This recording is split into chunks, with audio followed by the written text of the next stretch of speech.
In our conversations with Will, we asked him if he's seen any changes in wildlife pressure from using cover crops and how he handles those pressures. With regards to the peach orchard that I have out there, yes. You know, it attracts tons of deer, but I have a problem with the deer rubbing their antlers on my peach tree regardless of the electric fencing methods and other control methods.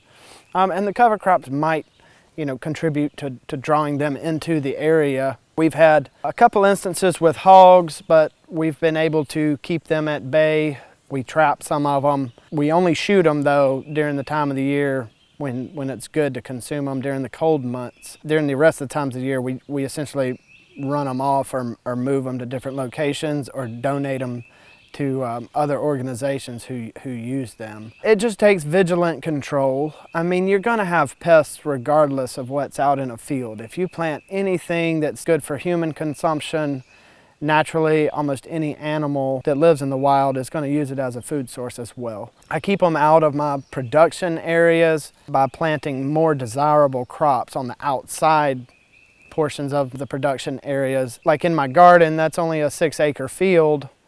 And typically it's about 2 acres of vegetable production and 4 acres of cover crops, and it is protected by an electric fence. But by having 15 acres of cover crops in a subsequent field over here to the side, they'll tend to just go there because it's easier, there's less human activity around and whatnot. Now in severe cases, if I have a raccoon or a rabbit or anything like that that gets in there, we just practice trap and relocate type practices. It's always going to be something anytime you're trying to do something in nature that nature doesn't intend you to be doing. Just through vigilant observation and being present in the fields for large quantities of times, you pick up on things. It only takes about 2 years of growing before you can look at a track and identify it within the first 3 seconds of looking at the track, like, oh, this is a raccoon, or oh, this is a rabbit.